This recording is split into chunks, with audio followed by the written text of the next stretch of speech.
الحمد لله رب العالمين الصلاة والسلام على خاتم النبيين أما بعد أعوذ بالله من الشيطان الرجيم بسم الله الرحمن الرحيم إن يتبعون إلا الظن وما تهوي الأنفس ولقد جاءهم من ربهم الهدى أم للإنسان ما تمنى فلله الآخرة والأولى.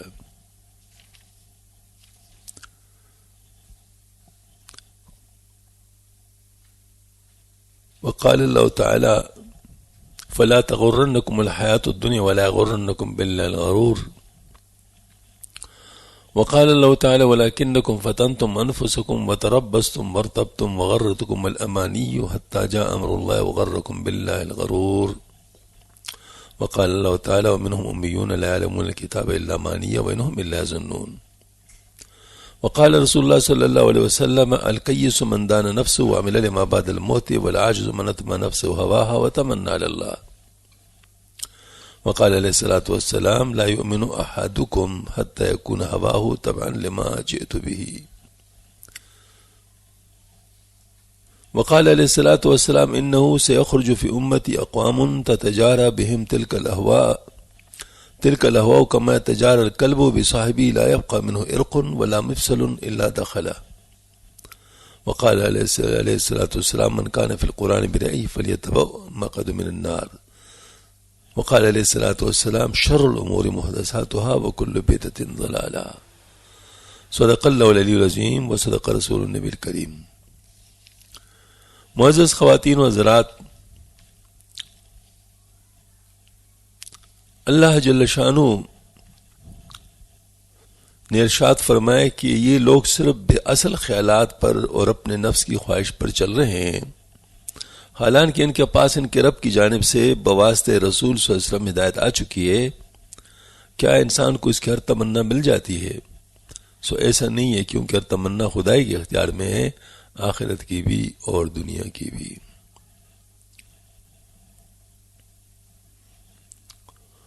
اس طرح اللہ جل شانہ نے ارشاد فرمایا کہ دھوکے میں نہ ڈالے تم کو دنیاوی زندگی اور نہ دھوکے باز یعنی شیطان تم کو اللہ پاک سے دھوکے میں ڈالے.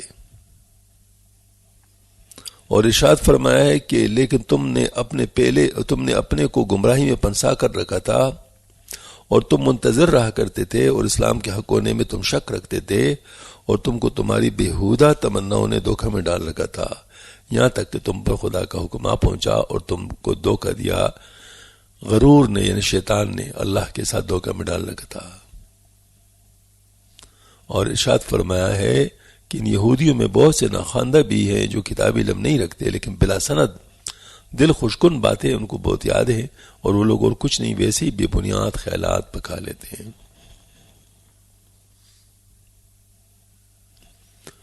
اصل میں حقیقت ہوتی ہے اور خیالات کی باتیں خیالات کی ہوتی ہیں. ظاہر ہے اللہ کی بات سے اور آپ صلی اللہ علیہ وسلم کی بات سے پکی بات اور کیا ہو سکتی ہے، لیکن انسان کی اپنی خواہشات جو ہے وہ ان کو بے بنیاد خیالات پر مجبور کر لیتے. یہ حفیظ جالندھری یہ مشہور شاعر گزرے ہیں جنہوں نے پاکستان کا ترانہ بھی لکھا تھا. ان کی ایک نظم سی ہے، اس میں کہتے ہیں کہ ابھی تو میں جوان ہوں، ابھی تو میں جوان ہوں. مطلب انسان جو ہے یہ خیال رکھتا ہے کہ میں ہمیشہ جوان رہوں گا، تو یہ خیال ہے ہوگا، خیال ہوتا ہے. اس طرح شیطان جو ہے یہ انسان کو ہمیشہ غلط امید پہ رکھتا ہے. مثلا ایک شخص ہے، وہ مرنے والا ہے، توبہ کر سکتا ہے، اس کو کہیں نہیں تو بچ جائے گا، ایسا ہو جائے گا، ایسا ہو جائے گا، فلاں آ جائے گا، یہ ہو جائے گا، وہ ہو جائے گا. اس کو جھوٹی تسلیاں دے کر اس کو جو ہے نا توبہ سے روک دیتا ہے. حالانکہ اس کا موقع ہوتا ہے، وہ توبہ کر سکتا ہے. تو اس طریقے سے انسان بعض دفعہ غلط چیزوں پر جم جاتا ہے اور اس کو بعض دفعہ پتہ بھی ہوتا ہے کہ یہ کام غلط ہے، لیکن دوسری طرف اس کی امیدیں شیطان اتنی بڑھا دیتا ہے کہ وہ اس کو چھوڑ نہیں سکتا، اسی دھوکے میں رہتا ہے، اسی دھوکے میں مر جاتا ہے. مثلا ایک شخص سے سود کھاتا ہے، رشوت لیتا ہے اور اس کے ذریعے سے پیسے جمع کرتا ہے. اب نتیجہ کیا ہے؟ قرآن کیا کہتا ہے؟ حدیث کیا کہتا ہے؟ قرآن کہتا ہے کہ جو سود کھاتا ہے وہ ایسے جیسے اللہ کے ساتھ اس کا اعلان جنگ ہے. ہاں جی. اور جو رشوت لیتا ہے وہ دوزخی ہے، الراشی والمرتشی فی النار. لیکن یہ کیا کرتے ہیں؟ یہ کرتے ہیں کہ پھر بعد میں خیرات وغیرہ کرتے ہیں اور سمجھتے ہیں کہ اس خیرات کی وجہ سے ہم بچ جائیں گے. بڑی لمبی لمبی تسبیحیں رکھ لیتے ہیں، وہ تسبیحیں پڑھتے ہیں اور سمجھتے ہیں کہ اس کے ذریعے سے ہم بچ جائیں گے. حالانکہ جتنے کام یہ کر رہے ہیں مستحبات ہے، مستحب چیزیں، اور یہ فرائض ہیں. حرام چیز مستحب سے تو ختم نہیں ہو سکتی، حرام چیز مستحب سے تو ختم نہیں ہو سکتی. لیکن وہی جھوٹی تسلی شیطان ان کو دے دیتا ہے کہ بالکل جی. ایک صاحب تھے جو بڑے راشی تھے، کل کر رشوت لیتے تھے. تو آخری عمر میں وہ بڑے خیر خیرات کیا کرتے تھا اور پوری مسجد کو افطاریہ کراتا تھا. بیمار ہو گئے، بیماری میں اسپتال میں ایڈمٹ ہو گئے. تو اسپتال سے گھر فون کیا کہ وہ جو مسجد کو افطاری جاتی ہے وہ جا رہی یا نہیں جا رہی. تو انہوں نے کہا بالکل جیسے آپ کرتے ہیں اسی طریقے سے ہم کر رہے ہیں. اب اس کے ذہن میں یہ بات بیٹھ گئی تھی کہ اگر میں یہ کروں گا تو اس کے ذریعے میں بچ جاؤں گا. حالانکہ ایک آسان سا اصول ہے. ایک من دودھ ہے، اس کے اندر اگر آپ ایک چمچ سنکھیا ڈال لیں پھر آپ اس دودھ کو پی سکتے ہیں. وہ سارا دودھ خراب ہو گیا. تو اس طریقے سے اگر آپ کا اصل مال ہے، صحیح مال بھی ہے، اگر اس کے ساتھ حرام مل جائے، اس نے بھی آپ کے مال کو حرام کر دیا. چیزیں کہ آپ اسی حرام مال سے ہی خیرات نکال کے سمجھے کہ یہ بس ٹھیک ہے جی میں معاف ہو جاؤں گا. یہ ساری باتیں جھوٹی تسلی ہے، جھوٹی تسلی ہے. شیطان ایسے ہی کرتا ہے. اللہ جل شانہ ہماری حفاظت فرمائے. غرور غرہ یغر، مطلب یہ جو اس کو جو ہے نا وہ اس کو کہتے ہیں دھوکہ کھانے کو کہتے ہیں. یعنی خواہشان افسانی کے موافق جو بات ہوتی ہے انسان اس کو خواہ کسی بے بنیاد دلیل کی وجہ سے یا اما شیطانی فریب سے صحیح سمجھ بیٹھتا ہے. اس قسم کی غلطی بعض مرتبہ بدعت تک پہنچا دیتی ہے. بدعت کیا چیز ہے؟ بدعت میں بھی انسان کی اپنی نفسانی خواہش ہوتی ہے، وہ کچھ کرنا چاہتا ہے لیکن اس کو مقدس رنگ دے دیتے ہیں، تقدس کا رنگ دیتے ہیں کہ آپ صلی اللہ علیہ وسلم کی محبت میں کر رہا ہوں. بھئی ہر چیز کے لیے اصول ہے.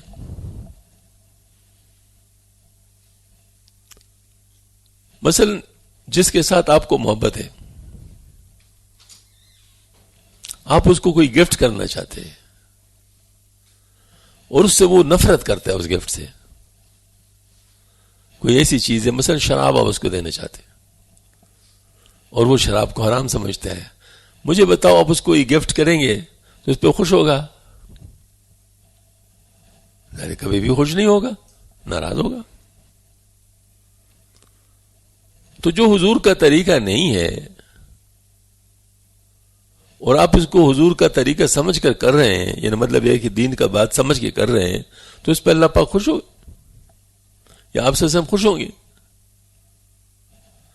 یہ ایک ایسی بات ہے جو بالکل عقلی بات، سمجھ میں آنے والی بات ہے، لیکن نہیں سمجھتے لوگ.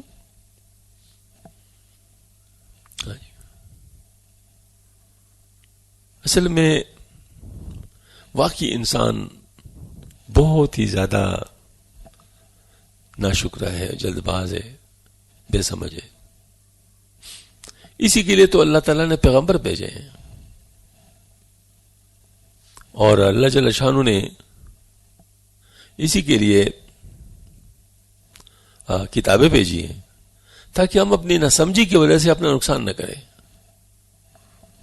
اور یہ فرمایا کہ جب کبھی آپ کو غلط فہمی ہو، اختلاف ہو، تو قرآن پہ پیش کر لو، سنت پہ پیش کر لو، جواب مل جائے گا کون سی چیز ٹھیک ہے، کون سی چیز ٹھیک نہیں ہے. آپ صلی اللہ علیہ وسلم نے ایک بڑی ہی زبردست قانون کا تعارف فرمایا ہے. اس قانون کے اوپر اگر عمل کیا جائے تو سارے مسئلے حل ہو سکتے ہیں. آپ صلی اللہ علیہ وسلم نے فرمایا ہے گزشتہ امتوں میں یہود میں 71 فرقے تھے، نصارہ میں 72 ہو گئے تھے، اور میری امت میں عنقریب 73 ہو جائیں گے.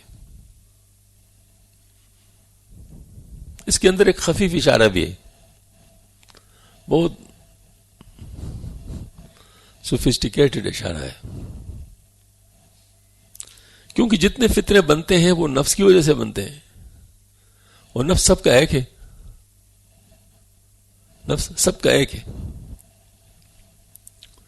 لہذا یہود کے سامنے جو نفس نے فرقے بنا دیے کہ کسی کو کوئی چیز پسند، کوئی چیز پسند، اصل ٹریک پہ نہ رہے. مثال کے طور پر صراط مستقیم جو ہم مانگتے اللہ تعالیٰ سے سورہ فاتحہ میں، اہدنا الصراط المستقیم صراط الذین انعمت علیہم غیر المغضوب علیہم ولا الضالین، تو صراط مستقیم تو ایک ہے. اب اس سے اوپر جاؤ پھر بھی ٹھیک نہیں، اس سے نیچے جاؤ پھر بھی ٹھیک نہیں، اس سے دائیں جاؤ پھر بھی ٹھیک نہیں، اس سے بائیں جاؤ پھر بھی ٹھیک نہیں. صراط مستقیم ایک ہے. تو اب یہ کہ دائیں طرف جتنے لوگ گئے ہیں وہ بھی جتنے ہیں، مثال کے طور پر 20-25 دائیں طرف گئے، 20-25 اوپر گئے، 20-25 نیچے گئے، 20-25 بائیں طرف گئے، تو ٹوٹل مطلب یہ ہے کہ 71 یہود میں ہو گئے. لیکن چونکہ نفس وہی ہے لہذا یہی فتنے سارے کے سارے نصارہ میں بھی آ گئے اسی وجہ سے. اور نصارہ نے اسپیشلی اپنا جو صحیح راستہ تھا ان کو جب چینج کر دیا تو یہ 72واں ہو گیا. سمجھ میں آ گئی نا بات؟ یہ 72واں ہو گیا. اس کے بعد جب ہم آ گئے، مطلب اسلام آ گیا، تو اسی نفس کی وجہ سے 72 فرقے تو پہلے سے بن گئے ہوئے تھے، مطلب وہ تو چل رہے تھے جس بنیاد پر تھے، اور 73واں ہم نے اپنی طرف سے بنا لیا. تو 73 آپ صلی اللہ علیہ وسلم نے فرمایا ان قریب 73 ہو جائیں گے، لیکن نجات پہ صرف ایک ہوگا. نجات پہ صرف ایک ہوگا. تو نجات پہ جو ہوگا وہ کون سا ہوگا؟ یہ آپ صلی اللہ علیہ وسلم سے پوچھے گیا کہ کون سا ہوگا. آپ صلی اللہ علیہ وسلم نے فرمایا ما انا علیہ واصحابی، جس پر میں چلوں، جس پر میرے صحابہ چلے ہیں. بس قانون معلوم ہو گیا کہ آپ صلی اللہ علیہ وسلم چونکہ اللہ سے لے کے بتاتے ہیں لہذا وہ تو ٹھیک ہی راستہ ہے. اطیعوا اللہ واطیعوا الرسول، یہ تو مطلب بالکل طیب شدہ بات ہے. لیکن صحابہ کرام آپ صلی اللہ علیہ وسلم سے لیتے تھے، تو آپ صلی اللہ علیہ وسلم نے ان کی تربیت فرمائی، آپ صلی اللہ علیہ وسلم نے ان کی ساری چیزوں کی اصلاح فرمائی، لہذا وہ بھی بالکل حق پر ہیں. اب جو آپ صلی اللہ علیہ وسلم کے طریقے کے مطابق چلتے ہیں یا صحابہ کرام کے طریقے کے مطابق چلتے ہیں، یہی صحیح لوگ ہیں. اور یہ وہ لوگ ہیں جو صرف ایک طریقہ ہے، باقی اس کے علاوہ جو بات ہے وہ ٹھیک نہیں ہے. باقی اس کے علاوہ باتر جو ہے وہ ٹھیک نہیں ہے. مثلا دیکھ لے، موٹی موٹی میں بتاتا ہوں. کچھ لوگ ایسے ہیں جو صحابہ کی بات کرتے ہیں لیکن اہل بیت کے منکر ہیں، وہ نہیں مانتے. کچھ لوگ اہل بیت کو مانتے ہیں، صحابہ کو نہیں مانتے، دوسرے صحابہ کو نہیں مانتے. دونوں غلط ہیں. دونوں غلط ہیں، کیونکہ ہمیں دونوں کو ماننا ہوگا، صحابہ بھی اہل بیت بھی. تو یہ دو فرقے تو بالکل کلے کلے نظر آ رہے ہیں. کچھ لوگوں نے عقل کو بنیاد بنا لیا، یہ بھی فرقہ بن گیا. معتزلہ جو فرقہ گزرا ہے، ہاں جی، تو ظاہر مطلب ہے کہ وہ بھی گمراہ ہو گیا، کیونکہ عقل کی لمٹ ہے اور لمٹ شریعت مقرر کرتا ہے. تو بنیاد شریعت ہے، بنیاد عقل نہیں ہے. عقل کے ذریعے سے شریعت پر عمل کرنا ہے، یعنی عقل کے ساتھ شریعت پر عمل کرنا ہے، یہ والی بات ہے. تو وہ صرف عقل کو اس نے چونکہ بنیاد بنا لیا، بلکہ شریعت کی جو بات عقل کے مطابق ان کی نہیں ہے اس کو چھوڑ دیا. تو کیا ہے؟ یہ بھی ایک فرقہ بن گیا، یہ بھی غلطی ہوگی. اچھا، اس طریقے سے کچھ لوگوں نے جذباتی رخ لے لیا، انہیں عقل کی بات نہیں، جذبات کی بات کی. تو جذبہ کے بھی کنٹرول ہوگا. جو جذبہ صحیح ہوگا اس کو لیا جائے گا، جو صحیح نہیں ہوگا اس کو نہیں لیا جائے گا.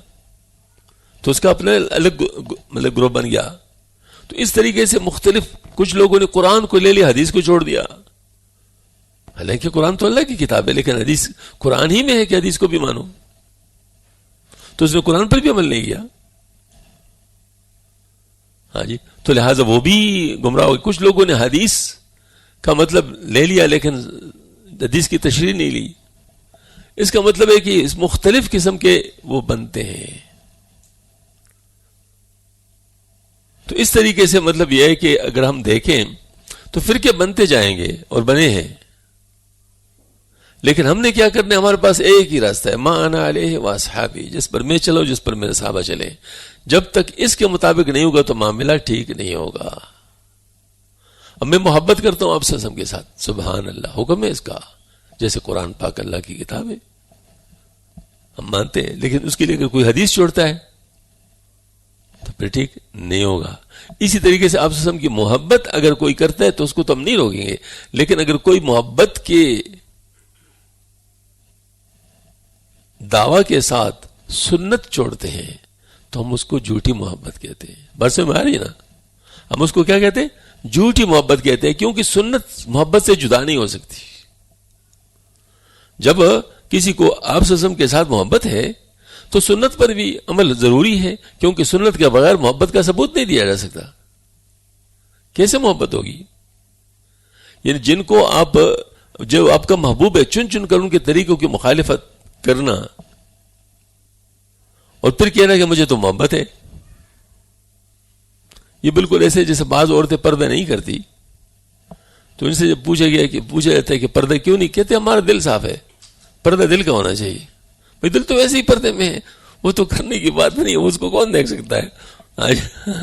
پردہ تو چہرے کا ہے، پردہ تو جسم کا ہے. وہ کہہ رہے ہمارا دل صاف ہے. اب دیکھو بظاہر یہ بڑی بے ضرر سی بات لگتی ہے، لیکن اصل میں کیا ہے؟ یہ صحابیات پر اعتراض ہے، امہات المومنین پر اعتراض ہے. کیا نعوذ باللہ من ذالک ان کا دل صاف نہیں تھا جب ان کو حکم دیا گیا کہ اپنے چہرے چھپاؤ، ہاں جی، اوڑھنی لے مطلب جلابیب، تو یہ کیا ان کا دل صاف نہیں تھا؟ تو اس طریقے سے مطلب یہ ہے کہ یہی شیطان دھوکہ دیتا ہے. شیطان اس طریقے سے دھوکہ دیتا ہے کہ خوشنما رنگ میں وَزَيَّنَ لَهُمُ الشَّيْطَانُ أَعْمَالَهُمْ، شیطان نے ان کے اعمال ان کے لیے مزین کر دیے، خوبصورت کر کے رکھ دیے. نظر آتا ہے کہ جیسے بڑی اچھی چیز ہے. سراب ہوتے نا، سراب، یہ دور سے پانی نظر آتا ہے، اور پیاسے آدمی کو اگر پانی سارا میں نظر آیا جائے تو کتنا خوش ہوگا؟ بہت خوش ہوگا کہ مجھے ابھی پانی مل جائے گا. اور جب قریب پہنچ جاتے تو پانی نہیں ہوتا، وہ ریت ہوتی. تو اسی طریقے سے یہ جو بدعات کی باتیں ہوتی ہیں وہ ایسے کہ وہ تو مطلب جو ہے نا بہت اچھا نظر آتا ہے. کل ہی کی بات ہے، ایک صاحب نے کلپ بھیجا تو آج کل یہ رواج بہت زیادہ ہو گیا، جمعہ مبارک وہ کلپ آ جاتے ہیں، کیونکہ آج کل بہت آسان ہے، بس کاپی کر کو سینڈ کر لو جی. 10 کو سینڈ کر لو، 15 کو سینڈ کر لو، کوئی مشکل نہیں ہے، نہ پیسہ لگتا ہے نہ کوئی اور چیز. تو مولا تقی عثمانی صاحب نے اس پہ جو ہے نا فرمایا کہ اگر یہ کوئی دین کی بات ہوتی تو صحابہ نے کیوں نہیں کیا؟ کبھی کسی صحابی نے جمعہ مبارک بات دی ہے؟ کوئی ثابت کرے. فرمایا ابھی اس وقت ایک جس کو کہتے ہیں نا وہ بے ضرر انداز میں ہے. ایک وقت آ جائے گا کہ پھر اس کے بعد لوگ کہیں گے کہ ہم نے تو اپنے بڑوں کو جمعہ مبارک کہتے ہوئے دیکھا ہے، اور یہ جو کہتے ہیں یہ نہیں ہے، یہ اصل میں غلطی پر ہے، اور اس کو دین کا پکا حصہ بنا لیں گے. یہیں سے فساد شروع ہو جائے گا. ہاں جی، یعنی اہل حق کی مخالفت اور اہل باطل کی حمایت یہاں سے شروع ہو جائے گی. اب دیکھو کتنی خوبصورتی کے ساتھ ڈیٹریکٹ کر دیا.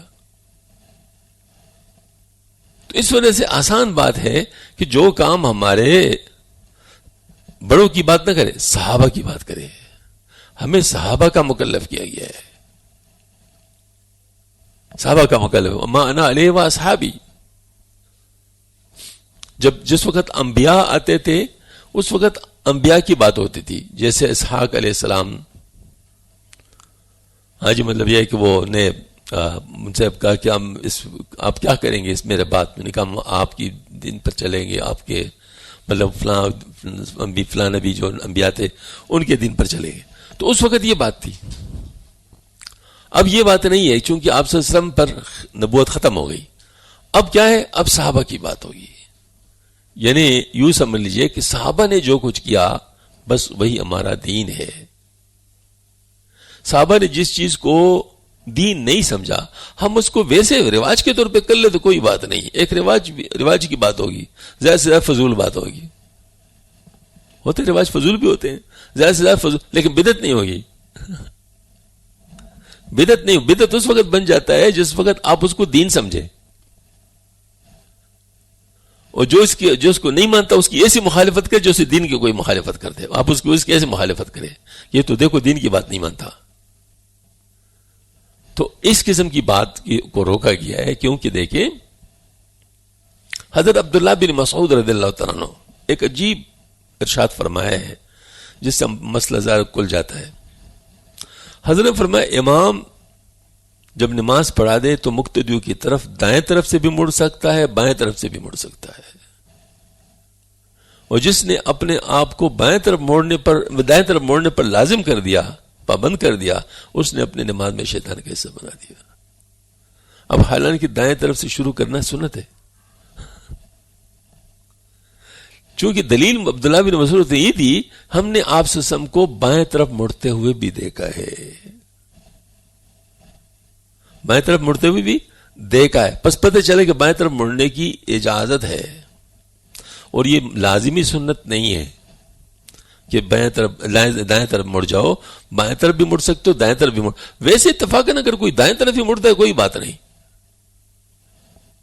لیکن اگر کوئی بائیں طرف مڑے اور اس کو کہتے یہ آپ نے کیا بس یہیں سے بدعت شروع ہو گیا، یہیں سے مسئلہ شروع ہو گیا کہ آپ نے اس کو روک دیا، حالانکہ آپ شریعت نے اس کو نہیں روکا تھا، آپ نے اس کو روک دیا. اس کو کہتے ہیں جیسے کہتے وہ ایک آدمی ٹریفک کا پولیس مین نہیں ہے اور وہ چوک پر کھڑے ہو کر جو ہے نا وہ ٹریفک کو کنٹرول کرنے لگے، کیا خیال ہے اس کو وہاں کھڑے رہنے دیا جائے گا؟ اگر پولیس والے ادھر ہوں گے اس کو گرفتار کر لیں گے. ویسے پاگل بعض دفعہ کرتے ہیں، بعض پاگلوں کو شوق ہوتا ہے وہ جو ہے نا وہ ویسے مفت میں وہ جو ہے نا وہ اس طرح اشارے کرتے ہیں اور یہ وہ، لیکن وہ بیچارے پاگل ہوتے ہیں، پاگل ہوتے ہیں جو غیر مکلف ہوتے ہیں. لیکن اگر کوئی ٹھیک ٹھاک آدمی اس طرح کرنے لگے تو پھر کیا ہوگا؟ اس کو گرفتار کیا ہے، کیونکہ تمہارا کام یہ تھا نہیں. تو اسی طریقے سے ویسے کوئی ڈاکٹر نہیں ہے اور وہاں کسی جگہ بیٹھ جائے اور ڈاکٹری کرنے لگے، بے شک کتنے ہوشیار کیوں نہ ہو، اس کو گرفتار کیا جائے گا اگر قانون کی حکمرانی ہو تو. تو اس طرح مطلب یہ ہے کہ قانون کو ہاتھ میں لینا جرم ہے. کیا اس کو کیا کہتے ہیں؟ قانون کو ہاتھ میں لینا. قانون کو ہاتھ میں لینا جرم ہے. تو شریعت کو ہاتھ میں لینا کیا ہوگا؟ وہ بھی جرم ہے. تو بدعت کیا چیز ہے؟ شریعت کو ہاتھ میں لینا ہے. آپ اپنی طرف سے ایک نئی چیز بنا لیتے ہیں اور اس کو پھر شریعت کہتے ہیں اور اس میں آپ ثواب سمجھتے ہیں. یہاں مسئلہ شروع ہوتا ہے. یہاں مسئلہ شروع ہوتا ہے. اگر کوئی اس چیز کو نہ کرے, اس کو ویسے اپنے طور پہ کر لے, اس کو نہ ثواب سمجھے. مجھے یاد ہے کہ ناخنوں کے کٹنے پر اچھا خاصا ڈیبیٹ ہوا تھا کہ بعض کتابوں میں اس کو مسنون طریقہ لکھا گیا ہے, لیکن علماء کرام نے ماشاءاللہ اس پہ کافی بات کی کہ نہیں, یہ مسنون ثابت نہیں ہے. ہاں اچھا طریقہ ہوگا, آپ اچھے طریقے کے مطابق کام کر لیں, لیکن اس کو مسنون نہ کہیں, کیونکہ مسنون طور پر یہ ثابت نہیں ہے. یہی اصل میں علماء کا کام ہے. یہ جو ہے نا, مطلب جو صوفیاء ہوتے ہیں, مشائخ جو ہوتے ہیں, یہ اس ایکسلیٹرز کی طرح ہوتے ہیں. یعنی یہ لوگوں کو دین پر لاتے ہیں, دین پر لاتے ہیں, کیونکہ ظاہر مطلب ان کا کام ہے, یہی ہوتا ہے. لیکن جو علماء ہوتے ہیں وہ بریکس کی طرح ہوتے ہیں, یہ باقاعدہ چیزوں سے روکتے ہیں کہ نہیں, یہ نہیں ہے, یہ نہیں ہے, یہ نہیں ہے, یہ نہیں ہے. تو دونوں, جس طرح ایکسیلیٹر گاڑی میں ہونا ضروری ہے, بغیر ایکسیلیٹر کی گاڑی چل نہیں سکتی, اس طرح بریک کا ہونا بھی ضروری ہے. بغیر بریک کی گاڑی محفوظ نہیں ہے. ہماری گاڑی ہے نا, اس کے پہی اسکیٹنگ کرتے تھے, تو مطلب یہ ہے کہ وہ کسی جگہ جو ہے نا ہمارے ساتھی نے وہ چلایا, تو وہ سامنے سے اچانک گاڑی آ گئی, غلط آ گئی, مطلب اس کا راستہ نہیں تھا وہ, لیکن یہ گاڑی روک نہیں سکا, تو اس کو لگ گئی. تو اب یہ ایک مطلب یہ کہ جو اسکیٹنگ ہے, مطلب ظاہر وہ ویسے عام طور پہ تو اس کا اتنا نقصان نہیں تھا, لیکن جس وقت آ گیا تو اس سے نقصان ہو گیا. تو یہی چیز ہوتی ہے کہ مطلب یہ ہے کہ جو علماء کرام کا کام ہوتا ہے وہ روکتے ہیں کہ یہ نہیں ہے اور یہ نہیں ہے اور یہ نہیں اور یہ نہیں. لوگ تنگ بھی ہو جاتے ہیں کہ کیوں ہمیں روکتے ہیں, لیکن روکنا ان کی ذمہ داری ہے. اگر نہ کرے تو پھر ان سے پوچھا جائے گا. اس کی مثال ایسی, جیسے محدثین حضرات جو تھے یہ بہت ترش رو تھے, یہ اتنی سخت زبان استعمال کرتے تھے کہ عام طور پر لوگ اس کو بد اخلاقی سمجھتے ہیں, لیکن ان کے لیے ضروری تھا. وہ جو ہے نا مطلب کسی راوی کے بارے میں اگر ان کو پتہ چل جاتا کہ اس کا کوئی بیس نہیں, تو دجال تک کہ دجال ایک کذاب ہے, اس کو کوئی مطلب نہیں ہے, اس کی بات کی کوئی حیثیت نہیں ہے. وہ مجبور تھے, کیونکہ اگر وہ نہ کرتے تو لوگ جھوٹے حدیثیں جمع کر لیتے. وہ آپ صلی اللہ علیہ وسلم کی دین کی افادت کے لیے کر رہے تھے. تو اس وجہ سے میں عرض کرتا ہوں کہ ہر شخص کی اپنی اپنی ذمہ داری ہے. اور ہمیں تو بدعت کے بارے میں بات کرنا کہ بدعت جو ہے اصل میں یہ خوشنما جال ہے دنیا کا, اور دین کے رنگ میں ہوتا ہے. انسان نفس کی بات پر چلتا ہے. اب آپ دیکھو, پہلے وقتوں میں عید میلاد النبی کا سلسلہ صرف شروع ہو گیا تھا اجتماع سے, اور تمام اس کو صرف عید کہنے سے. آہستہ آہستہ اس میں چیزیں بڑھتی گئی. اب ہر سال کوئی نئی چیز اس میں نظر آتی ہے. اس کی وجہ کہ بحث تو ہل گیا نا, بحث تو رہا نہیں. بحث تو قرآن و سنت ہے کہ ایک دفعہ سے ڈیویشن شروع ہو گئی تو پھر آپ کس چیز پہ روکیں گے اور کس بنیاد پر روکیں گے؟ جس بنیاد پر آپ روک سکتے وہ بنیاد تو وہ مانتے نہیں. اگر آپ قرآن و سنت کی بات کرتے وہ بات تو ان کو سمجھ نہیں آتی. اب مجھے بتاؤ اس کو کیسے روکیں گے؟ تو اب میں آپ کو بتاؤں کہ گزشتہ سال یہ منظر بھی دیکھا گیا کہ انگلینڈ میں روزہ اقدس کا کیک بنایا گیا, اس کی شکل کا کیک بنایا گیا,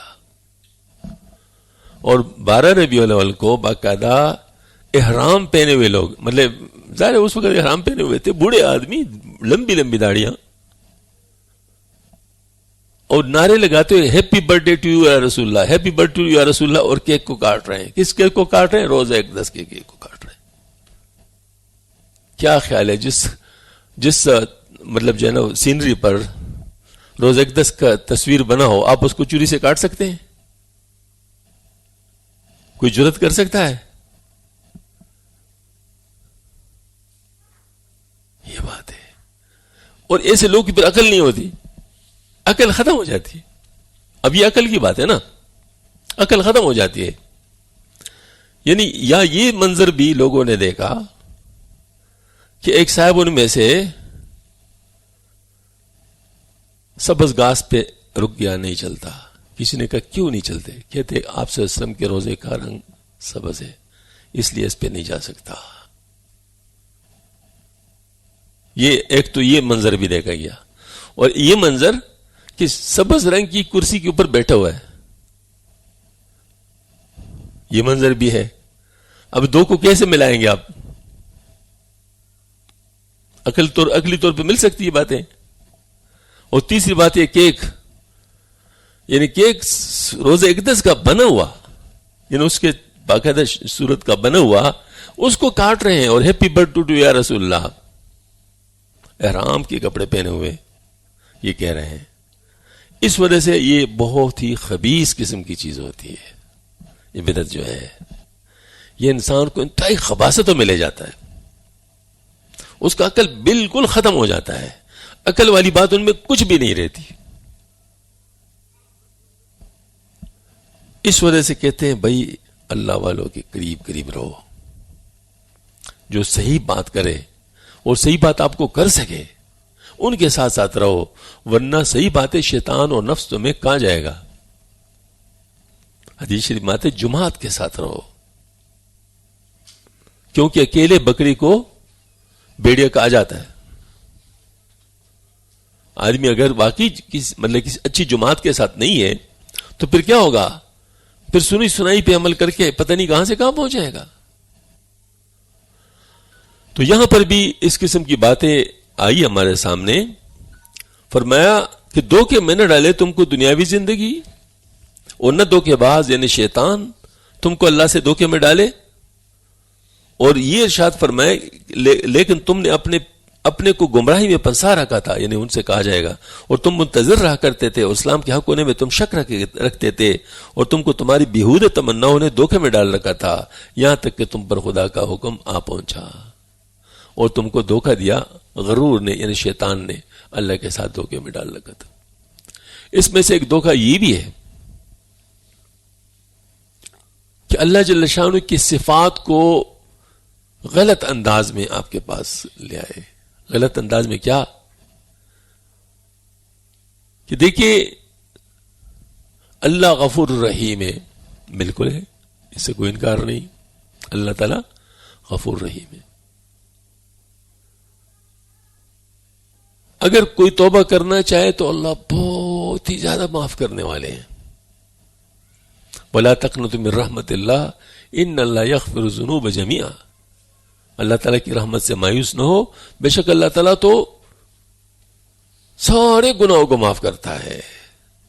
کوئی توبہ کر لے تو کچھ بھی نہیں رہتا، سارے تو گناہ معاف کر لیتے. لیکن آدمی کہتے ہی نہیں، توبہ میں نہیں کرتا، کروں گا وہی جو میرا نفس چاہتا ہے. اور اللہ غفور رحیم ہے. یہ کیا چیز ہے؟ یہ کیا ہے؟ جرت ہے. یہ جرت ہے. تو جرت کی اجازت نہیں ہے. یہاں پر یہ والی بات فرمائی گئی ہے کہ شیطان نے تمہیں دھوکہ میں ڈال رکھا ہے. کیوں؟ تجھے کہہ دے کہ اللہ غفور رحیم ہے اور کرو اپنی مرضی. نہیں، کم از کم اپنے کیے پہ شرمندہ تو ہو. بدعت میں بھی یہی بات ہوتی کہ اس میں انسان شرمندہ نہیں ہوتا، باقی گناہوں پہ انسان شرمندہ ہوتا ہے. اگر کوئی غلطی کسی سے ہوتی ہے اس میں شرمندہ ہوتا ہے، توبہ کرتا ہے، استغفار کرتا ہے، اور اللہ غفور رحیم معاف بھی فرما لیتے ہیں. لیکن بدعت والے کیوں توبہ کرے گا؟ وہ تو اس کو دین سمجھتا ہے. اور شرمندہ کیوں ہوگا؟ وہ تو شرمندہ نہیں ہوگا. تو ایسی صورت میں شرمندہ نہیں ہوگا، اور پھر بھی اللہ پاک کے غفور رحیم کی صفت کے ذریعے سے اپنے آپ کو معاف کروانا سمجھیں گے. یہ دھوکہ ہے، یہ اپنے آپ کو دھوکہ دینا ہے. یہ اپنے آپ کو دھوکہ دینا ہے. یہود نے یہ کام کیا ہے، اور یہود ابھی تک یہی کام کر رہے ہیں. مجھے آپ بتا دیں، کسی اللہ کے ولی کے ساتھ بھی بغض اور کینہ اور لڑائی، یہ اللہ کے ساتھ لڑائی ہے. کسی ولی کے ساتھ بھی، جس نے میرے ولی کو تکلیف دی اس کے ساتھ میرے لینے جائیں. یہ عام ولی کی بات کر رہا ہوں. تو نبی کے ساتھ کیا معاملہ ہوگا؟ اگر کوئی نبی کے ساتھ لڑے اور نبی کو شہید کر لے نبی کی بھی عزت کرے، اس کے ساتھ کیا ہوگا؟ اور یہود نے یہی کیا ہے، انبیاء کرام کو نعوذ باللہ من ذلک شہید کیا ہے. انبیاء کرام کے اوپر ایسے ایسے فضول الزامات لگائے ہیں جو عام انسان کے اوپر بھی نہیں لگائے جا سکتے. کہتے ہیں ہم منتخب لوگ ہیں اللہ کے، ہمیں اللہ پاک اول تو عذاب نہیں دے گا، اور عذاب دے گا تو تھوڑا سا بس نمائشی قسم کا عذاب دے گا، کیونکہ ہم چہیتے لوگ ہیں. اب یہ بات کس نے اس کو سمجھائی ہے؟ پیغمبر نے سمجھائی. پیغمبر نے تو ان کو نہیں کہا. کس نے کہا ہے؟ شیطان نے سمجھایا. ان کے بات مطلب یہ جو بات ہے شیطانی سوچ ہے، لہذا نقصان میں ہے، خسارے میں ہے، اور ابھی تک جا رہے ہیں. اتنے ذہین لوگ جو پوری دنیا کو نچا سکتے ہیں، معمولی لوگ تو نہیں ہیں، اتنے ذہین لوگ، لیکن عقل جو صحیح عقل ہے ان کا اتنا حصہ بھی ان کے پاس نہیں ہے کہ دیکھو نبی کے حق کو جان لے اور اللہ تعالی کی قانون کو جان لے. اتنی بات بھی ان کی سمجھ میں نہیں آتی. تو یہ بدبختی ہے، یہ بدبختی ہے. اللہ تعالیٰ ہم سب کی حفاظت فرما دے. ارشاد فرمائے کہ ان یہودیوں میں بہت سے ناخواندہ بھی ہیں جو کتابی علم نہیں رکھتے، لیکن بلا سند دل خوشکن باتیں ان کو یاد ہیں، اور وہ لوگ اور کچھ نہیں ویسے بھی بنیاد خیالات پکا لیتے ہیں. علم بھی نہیں، کتاب کا حوالہ بھی نہیں دیں گے. اس قسم کی ایک بات ہمارے ساتھ ہوئی ہے، بتاتا ہوں. عجیب و غریب بات ہے. حج کے موقع پر ہمارے ساتھ گروپ میں ایک بوڑھا آدمی تھا، اس کی بیوی بھی تھی، 80 سال کے لگ بھگ عمر ہوگی اس کی. ہم بیٹھے ہوئے مینا میں، تقریباً کچھ 10 بجے کا لگ بھگ کا وقت ہے، 11ویں ذی الحجہ غالباً 11ویں ہے یا 12ویں، 11ویں تھی شاید.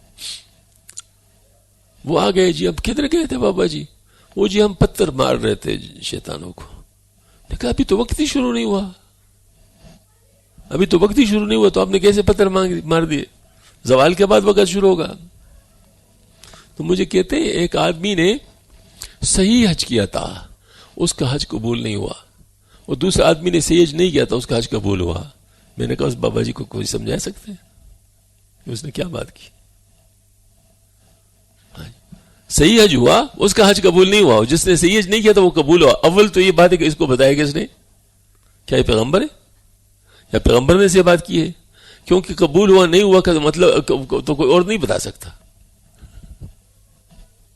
اللہ کی بات اللہ کے علاوہ اور کون جانتا ہے؟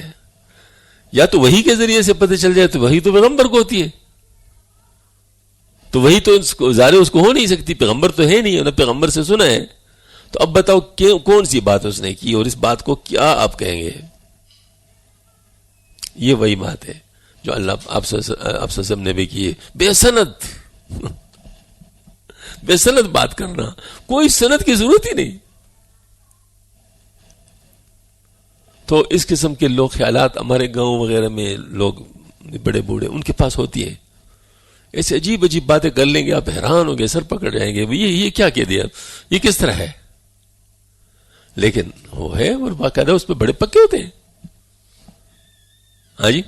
تو ایسی باتوں میں یہ جو جہل کی وجہ سے ہوتی ہے، ہاں یہ بھی ایک، لیکن ان کا علاج آسان ہے، کیونکہ ان کا اگر علم ہو جائے گا تو یہ جہالت ختم ہو جائے گی. اس وجہ سے ایسے لوگوں میں ہم نے دیکھا گاؤں وغیرہ میں کہ یہ چیزیں تھیں، لیکن ان کے بچوں نے پڑھ لیا، مثلا عالم ہو گئے، جا کر انہیں گھروں میں یہ باتیں بتائی تو ان کے باپ نے بھی مان لیا، ان کے ماں نے بھی مان لیا. آہستہ آہستہ وہ چیزیں ختم ہو گئی، کیونکہ وہ جہل کے ساتھ تھی. تو جہل کی باتیں علم کے ساتھ ختم ہو جاتی ہے، لیکن جو علم کے ساتھ جہالت آتی ہے وہ ختم نہیں ہوتی، کیونکہ اس کو ختم کرنے کا ذریعہ کیا ہوگا؟ معلوم تو ان کو پہلے سے. اب کیا کرو گے؟ ان کے ساتھ اب کچھ نہیں کر سکتے. تو یہ بہت خطرناک بات ہوتی ہے. آپ صلی اللہ علیہ وسلم نے ارشاد فرمایا، عقل مند وہ شخص ہے جو اپنے نفس کو مطیع کر لے، اپنے نفس کو قابو کر لے اور آخرت کے لیے عمل کرے. اور نادان وہ ہے جس نے اپنے نفس کو خواہش نفسانی کے پیچھے لگا دیا، پھر بھی اللہ سے بغیر توبہ کے امید مغفرت کرتا رہا. تمنا علیہ اللہ، بغیر توبہ کے، توبہ نہیں کیا لیکن کہتا ہے بس اللہ مجھے معاف کر دے. یہ والی بات، مطلب یہ اصل بات یہ ہے کہ اللہ کا کوئی رشتہ دار نہیں ہے، اللہ کا کوئی رشتہ دار نہیں ہے، اللہ تعالیٰ کا معاملہ سب کے ساتھ انصاف کا ہے۔ اب یہ جو ہے مطلب یہ کہ ایک آدمی عمل کرتے دوسرا عمل نہیں کرتا، تو کیا دونوں برابر ہیں؟ مجھے بتاؤ، علم زیادہ مطلب جو ہے نا وہ اہم ہے، عمل علم عمل کے لیے نا، علم عمل کے لیے۔ اچھا اب بتاؤ، قرآن کہتا ہے کل هل يستوي الذين يعلمون والذين لا يعلمون، کیا علماء و غیر علماء برابر ہو سکتے ہیں؟ تو علماء و غیر علماء اگر برابر نہیں ہو سکتے تو عمل کرنے والے عمل نہ کرنے والے برابر ہو سکتے ہیں؟ یہ بات بالکل صاف بات ہے، یہ صاف بات ہے۔ لیکن ایسی حالت میں لوگ ایسی باتوں کو نہیں منع کرتے، وہ اپنے لیے کوئی ادھر ادھر سے اپنے خواہش کے مطابق باتیں بنا لیتے ہیں۔ تو یہ ہے کہ عقل مند شخص وہ ہے جو اپنے نفس کو مطیع کر لے اور آخرت کے لیے عمل کر لے، اور نادان وہ ہے جس نے اپنے نفس کو خواہش نفس کے پیچھے لگایا اور پھر بھی اللہ پاک سے بغیر توبہ کے امید مغفرت کرتا رہا۔ ارشاد فرمایا آپ صلی اللہ علیہ وسلم نے کہ تم میں سے کوئی مومن نہیں ہوگا جب تک کہ اس کی خواہش اس دین کی تابعدار نہ ہو جائے جو میں لایا ہوں۔ مطلب یہ ہے کہ مومن ہونے کا مطلب یہ ہے ایمان لانا۔ ایمان لانے کا مطلب کیا ہے؟ یعنی جو اللہ کی طرف سے آیا اس کو جاننا اور اس کو صحیح ماننا اور پھر اس کے مطابق عمل کرنا۔ تو جب یہ والی بات ہے تو اب جو بھی آپ سسم لے کے آئے ہیں وہ اللہ کی طرف سے لے کے آئے ہیں، تو اس وجہ سے دین پر وہی ہے جو دین کی بات مانتا ہے۔ آپ صلی اللہ علیہ وسلم نے ارشاد فرمایا کہ بے شک میری امت میں ایسی قومیں نکلیں گی کہ جن سے ایسی خواہشیں اس طرح سریت کر دی جائے جس طرح کہ بولے کتے میں ہڑک سریت کر جاتی ہے کہ کوئی رگ اور کوئی جوڑ باقی نہیں رہتا جس میں داخل نہیں ہو۔ یہ میرا خیال میں ڈاکٹر صاحب وائرس کی ڈیفینیشن حدیث شریف میں، ہاں مطلب کہ وہ جیسے مطلب وہ گھس جاتی ہے نا جسم کے اندر اور ہر جگہ پہنچ جاتی ہے، اس طریقے سے یہ جو نئی نئی باتیں وہ لوگوں میں پھیل جائیں گی، لوگوں میں پھیل جائیں گی اور لوگ جو ہے نا مطلب اس کے شکار ہوتے رہیں گے۔ آپ صلی اللہ علیہ وسلم نے ارشاد فرمایا کہ جس نے قرآن مجید میں اپنے رائے سے کچھ کہا، یعنی محض اپنی رائے تفسیر کی، پس چاہیے کو اپنا ٹھکانہ جہنم میں بنا لے۔ ترمذی شریف کی حدیث شریف ہے۔ اس میں ذرا ہمیں یہ دیکھنا ہوگا، ایک اور روایت میں یہاں تک آیا ہے کہ کسی نے صحیح بھی کیا تفسیر لیکن رائے سے کی، پھر بھی اس نے غلطی کی۔ یہ بات سمجھانا ذرا مشکل ہوتا ہے، لیکن میرے پاس ایک دلیل ہے جس کے ذریعے سے سمجھ میں آ جاتے ہیں آسانی کے ساتھ۔ مثلا ایک کیمسٹ ہے، کیمسٹ دوائیوں کا دکان ہے، وہ ڈاکٹر نہیں ہے، کوئی آتا ہے اس کو دوائی دیتا ہے ڈاکٹر کے لکھے بغیر، اور اس نے بالکل صحیح دوائی اس کو دی، تو اس نے ٹھیک کام کیا ہے غلط کام کیا؟ ڈاکٹر صاحب کیا گیا؟ کیوں غلط کیا؟ دوائی تو اس نے ٹھیک دی ہے، اتھارٹی نہیں، اصول سے فالو نہیں کیا۔ کیوں؟ اس دفعہ تو صحیح دیا، کیا آئندہ کے لیے بھی صحیح ہونے کی اس کو ہے؟ کسی وقت غلط بھی دے دے گا، اگر اس کو روکا نہیں جائے گا تو کسی وقت غلط بھی دے دے گا۔ میرے ساتھ ایسا ہوا ہے۔ ایڈی واٹسن مشہور کیمسٹ ہے، یہ مری روڈ والا، ادھر میں کچھ دوائی لے رہا تھا، ایک صاحب آئے، جاننے والا ہوگا اس کا، اس نے کہا جی وہ مجھے کھانسی کی دوائی دے دو، پیسے دے دے۔ اس نے ایک سیرپ پکڑا دیا، میں نے اس کا ہاتھ پکڑ لیا، میں نے کہا یہ بتاؤ، میں نے کہا میں ڈاکٹر نہیں ہوں لیکن ڈاکٹروں سے جو سنا ہے وہ بتاتا ہوں کہ کم از کم 3 کھانسیاں ایسی ہیں جس میں سے ہر ایک مختلف ہے اور ایک کا علاج دوسرے کے لیے بیماری ہے، بس ایکسپیکٹورنٹ ہے اور سپریسنٹ ہے، یہ دو کھانسی کی قسم ہے، اس کے لیے سپریسنٹ استعمال ہے۔ اب اگر جس کو سپریسنٹ کی ضرورت ہے اب اس کو ایکسپیکٹورنٹ دے دے تو کیا ہوگا؟ اس کا تو پیپر پڑ جائیں گے. اور جس کو ایکسپیکٹرنٹ کی ضرورت ہے آپ نے اس کو سفیشنٹ دے دیا تو اس کا تو گلے بیٹھ جائے گا.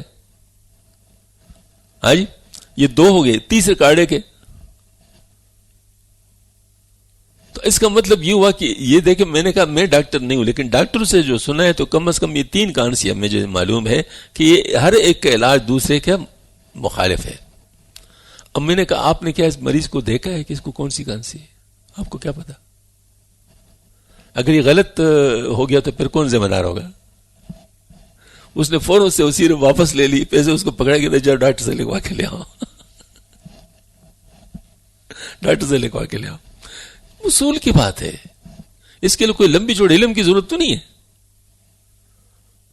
بس اتنی بات ہے کہ ہر شخص کو اپنا کام کاج ہے, وہی مطلب وہ اس کو جانتا ہے.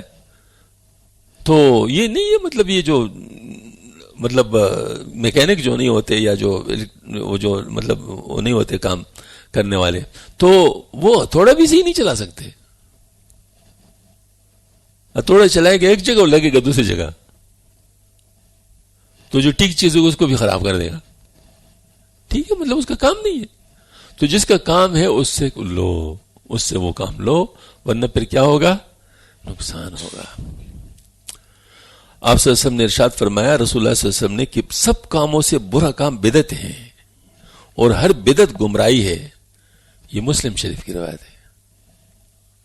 ان سے یہ حدیث ہے, سب کاموں سے برا کام بدعت ہے اور ہر بدعت گمراہی ہے. کل بدعت ضلالہ. تو اس کا مطلب یہ ہے کہ بدعت کو انتہائی سخت برا کام بتایا گیا ہے. تو کوئی اگر کرے گا تو کتنا نقصان ہوگا اس کا. آپ صلی اللہ علیہ وسلم نے ارشاد فرمایا کہ یہ لوگ صرف بے اصل خیالات پر اور اپنے نفس کی خواہش پر چل رہے ہیں, حالانکہ ان کے پاس ان کے رب کی جانب سے بواسطہ رسول ہدایت آ چکی ہے. کیا انسان کو اس کی ہر تمنا مل جاتی ہے؟ سو ایسا نہیں ہے, کیونکہ ہر تمنا خدا کے اختیار میں, آخرت کی بھی اور دنیا کی بھی. مطلب یہ ہے کہ اللہ تعالیٰ نے یہ دنیا کیا بنایا ہے؟ امتحان کا بنایا ہوا ہے. اگر اہل حق کو ہمیشہ فتح ہوتی تو امتحان ختم ہو جاتا, امتحان ختم ہو جاتا. پھر وہ قہاری والی بات ہوتی, پھر وہ والی بات نہ ہوتی ہے, جو ہے نا وہ ٹیسٹ والی بات نہ ہوتی. تو اللہ پاک کبھی اہل حق کو فتح دیتے ہیں, کہیں پر مشکل میں ڈال لیتے ہیں. جنگ بدر کا نتیجہ بھی تھا, جنگ احد کا بھی نتیجہ بھی تھا. ہاں جی. تو یہ ساری چیزیں جو ہوتی ہیں اس لیے ہوتی ہے کہ تاکہ لوگ اس کو دیکھیں کہ مطلب یہ ہے کہ اللہ کا حکم کیا ہے, اس کو نہ دیکھیں کہ نتیجہ کیا ہے. اللہ کا حکم کے اوپر عمل کرنا ہے, اللہ کے حکم کے اوپر عمل کرنا ہے. جو حکم دیا ہے وہ ٹھیک ہے. اور نیز ارشاد فرمایا آپ صلی اللہ علیہ وسلم نے کہ آخر زمانے میں ایسے آدمی ہوں گے جو دین کے ذریعے دھوکہ دے کر دنیا حاصل کریں گے. لوگوں کے دکھانے کے واسطے پیڑ کے کال پہنیں گے. نرمی ظاہر کرنے کی غرض سے ان کی زبان شکر سے زیادہ میٹھی ہوگی, حالانکہ ان کے دل بیڑیوں سے بھی سخت ہوں گے. اللہ تعالیٰ فرماتے ہیں کیا وہ لوگ میری وجہ سے یعنی میرے ڈیل دینے کی وجہ سے دھوکہ کار ہیں یا مجھ پر دلیری کرتے ہیں؟ بس اپنی قسم کھائی کہ ضرور ان پر میں انہیں ایسا فتنہ بھیجوں گا جو بڑے عقل مند آدمی کو بھی حیران کر دے کہ باوجود عقل کی کوئی تدبیر نہ ہو سکے. مقصد یہ ہے کہ دھوکہ بہت زیادہ عام ہو جائے گا. اس وقت صورتحال کیا ہے؟ اس وقت تقریباً یہی صورتحال ہے. ہر چیز کے اندر دھوکہ ہے, ہر چیز کے اندر دھوکہ ہے. آپ دیکھیں سیب لے لو نا, سیب تو بڑے خوش نما ہوں گے, جب کاٹیں گے تو ٹیسٹ کوئی نہیں ہوگا. حتیٰ کہ اس کا جو چلکا ہے اس کے بارے میں بتایا جاتا ہے کہ اس کے چلکے میں اتنے منرلز ہوتے ہیں, یہ ہوتے ہیں, وہ ہوتے ہیں. کوئی آج کل سیب کا چلکا کھا سکتے؟ کہیں نہیں سکتا. ہاں جی, کیوں؟ دھوکہ ایسا ہوا ہے کہ اصل چیز نہیں ہے. یہ ہمارے جو مرغیاں ہیں بائلر کیسی ہیں؟ کھانے کی قابل ہیں لیکن دھوکہ ایسا ہے کہ وہ زبردست لگتی ہے. ویسے میں ایک بات بتاتا ہوں صاحب، بات بتاتا ہوں، چلو موقع ہے میں اس میں ذرا میں عرض کر لوں. ہمارے علاقوں کے اندر جس کو کہتے نا سلطان علم، جس طرح دین کے باتوں میں نہیں ہے نا، اس طریقے سے دنیا کی چیزوں میں بھی نہیں ہے. میں جب جرمنی گیا تھا تو وہاں پر یہاں پر مرغ کی گوشت سب سے مہنگا تھا ان دنوں، 1985 کی بات بتا رہا ہوں. مرغی سب سے مہنگی چیز تھی یہاں پر، اور یہاں سب سے سستی بیف یعنی بڑا گوشت ہوتا تھا. وہاں جب گئے تو اس کا الٹ. کیسے الٹ تھا؟ بیف جو تھا 24 مارک کا تھا کلو، اور جو کچا گوشت چھوٹا گوشت جو تھا وہ 14 مارک کا تھا، اور مرغی 4.5 مارک کی تھی. ہاں جی، ہم حیران ہو گئے کہ یہ کیا بات ہے. وہ لوگ اس کو جان گئے تھے کہ اس کے اندر جان نہیں ہے، لہذا اس کی قیمت سب سے کم تھی. جبکہ ہمارے ہاں ابھی تک مرغی کو سب سے ٹاپ پہ سمجھا جاتا ہے. حالانکہ اب مرغی کا نا اپنے آپ کو دھوکہ دینا ہے، مرغی کا نا اپنے آپ کو دھوکہ دینا ہے. سب سے جو قیمتی پراپرٹیز کے لحاظ سے جو گوشت ہے وہ بیف ہے. ہاں جی، اس کا یہاں پر نہیں ہے. اور جو مطلب یہ ہے کہ چھوٹا گوشت ہے اس کو زیادہ وزن دیا جاتا ہے، اور اس طرح جو ہے نا مطلب یہ ہے کہ مرغی ابھی تک سردار ہے. حالانکہ کبھی اس کی قیمت کم ہو گئی ہے، قیمت نہیں ہے وہ، لیکن ابھی تک اس کو گویا کہ مہمان کی مہمانداری کے لیے لازمی جز سمجھا جاتا ہے. بھائی مہمان کو تو کم از کم دھوکہ نہ دو نا. اپنے آپ کو اگر دھوکہ دینا چاہتے ہو تو بے شک دے دو، لیکن مہمان کو تو کم از کم دھوکہ نہ دو نا. مہمان کو کیوں دھوکہ دیتے؟ تو یہ چیز مطلب آج کل یہ وہ ہے. تو ہماری ہر چیز کے اندر اب دھوکہ ہے. باتوں کے اندر دھوکہ ہوگا. یعنی اس وقت صورتحال یہ ہے کہ اداروں کا دھوکہ ہم نے پہلے کبھی نہیں دیکھا. اداروں کا دھوکہ اب باقاعدہ ادارے دھوکے کرتے ہیں، اور باقاعدہ کل کے کرتے ہیں. جیسے واپڈا ہے، کرتے نہیں کرتا. میٹر ریڈنگ ایکسٹرا کر لے گا یا کم کر لے گا، اور یہ اکثر جون وغیرہ میں ہوتا ہے. تو پھر لوگ عدالت میں گئے تو انہوں نے عدالت سے کیا کہ اب میٹر کی ریڈنگ باقاعدہ وہ اس کے اوپر آئے گی، بل کے اوپر ہی ریڈنگ آئے گی، تاکہ کم از کم دھوکہ. تو یہ عدالت کی طرف سے ثبوت ہے کہ واپڈا نے دھوکہ کیا تھا. ثبوت ہے نا کہ مطلب واپڈا نے دھوکہ کیا تھا. نہیں اوور ریڈنگ کرتے تھے یا انڈر ریڈنگ کرتے تھے، جس سے سلیب بڑھ جاتا تھا. تو اب کیا یا مطلب ادارے کم از کم، بھئی ایک فرد دھوکہ باز ہو سکتا ہے، لیکن ادارہ کیوں دھوکہ باز ہو؟ اپنے لاسز لوگوں پہ ڈال لیتے ہیں. تو یہ دھوکہ ہے اس آج کل کلم کلا. اس طرح ہر جگہ پر اب دیکھو، بڑا ملک ہے چھوٹا ملک ہے، اسٹیٹمنٹ دھوکے سے ہوگی، اعلان دھوکہ ہوگا. جو آپ سے کاٹ رہے ہیں دکھا اس طرح ہوگی جیسے آپ کو دے رہے ہیں، اصل میں آپ سے کاٹ رہے ہوں گے لیکن دکھائیں گے ایسے جیسے آپ کو دیکھ رہے ہیں. بجٹ جب پاس ہوگا تو کیسے پاس ہوتا ہے؟ ایسے الفاظ کا گورکھ دندہ ہوتا ہے جس میں انسان سمجھتے ہیں جیسے مجھے مل رہا ہے، اور اصل میں آپ سے کاٹ رہے ہوتے. تو یہ اوپر ٹاپ سے لے کر باٹم تک غریب کو دھوکہ دیتا ہے، اور ٹاپ والا بھی دھوکہ دیتا ہے. جس کی جتنا بس چلتا ہے وہ دھوکہ دیتا ہے. زبان سے میٹھے ہوں گے اور دل میں بہت زیادہ بھیانک قسم کی ان کی صورتحال ہوگی. تو اس حدیث شریف کی تفسیر ہے کہ کیسے یعنی فرمایا. دیکھیں سناتا ہوں دوبارہ، اخیر زمانے میں ایسے آدمی ہوں گے جو دین کے ذریعے سے دھوکہ دے کر دنیا حاصل کریں گے. لوگ کے دکھانے کے واسطے بیڑ کے کال پہنیں گے، نرمی ظاہر کرنے کی غرض سے ان کی زبان شکر سے زیادہ میٹھی ہوگی، حالانکہ ان کے دل بیڑیوں کے دل جیسے سخت ہوں گے. اللہ تعالیٰ فرماتے کیا لوگ میری وجہ سے میرے ڈیل دینے کی وجہ سے دھوکہ کار ہیں یا مجھ پر دلیری کرتے ہیں؟ بس اپنی قسم کھائیے کہ ضرور پر ان میں سے ایسے فتنہ بھیجوں گا جو بڑے عقل مند آدمی کو بھی حیران کر دے کہ باوجود عقل کی کوئی تدبیر نہ ہو سکے.